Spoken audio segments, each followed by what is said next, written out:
Major Currie, when did you first learn that you had been awarded the Victoria Cross? Last Wednesday, about 5 o'clock, the colonel called me up and told me to report to his headquarters right away. Which you did? Yes, I reported to his headquarters. He took me into his room and told me that I was now Major Currie, V.C. And did you do anything special about it right away? Well, I was staggered and sort of sat down, had a cigarette, and thought it over. I noticed that you're not wearing the V.C. ribbon yet. It's a little scarce here now, but the Army commander told me this morning that he was having some flown over and would send it to me as soon as it arrived. By the way, when you took the squadron up to St Lambert-sur-Dives, did you realize what an extremely tough and important job it was that had been given you? I remember thinking that at the time that it was the toughest job the regiment had ever been given. And later events showed you were right. Yes, it was a touch-and-go battle at times. At one time, I called the boys up on the air and told them what to expect. And I told them that they were to sit pat because we weren't going anywhere. When you call up tanks like that, do you get an answer back? Yes, I got the usual answer. Okay, boss. You'd like to say a bit more, wouldn't you, about the way the boys fought during the show? Yes, I would. The boys fought very well throughout the whole show.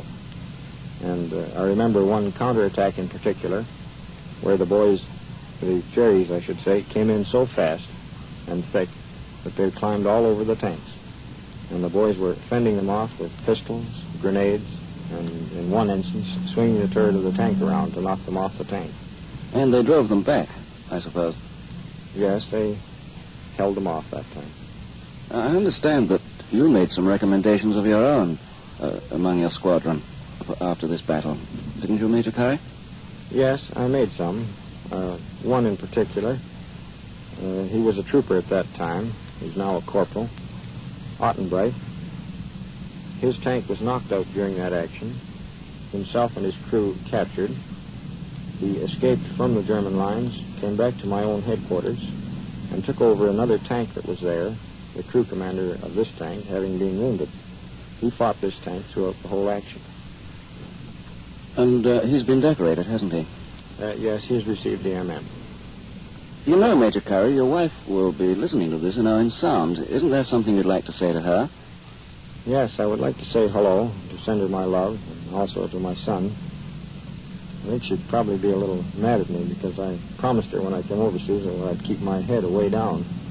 Oh, I think she'll forgive you in the circumstances, don't you? But there is one thing more I'd like to ask you.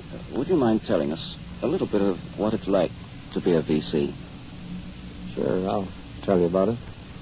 I think it's the highest honor that can be paid on the field of battle, and I think that the honor belongs to the regiment, to the colonel for the very able direction and support, to the other squadrons for the flank protection they gave during the job, and particularly to my own boys and the boys of the Argylls who were with me on the spot.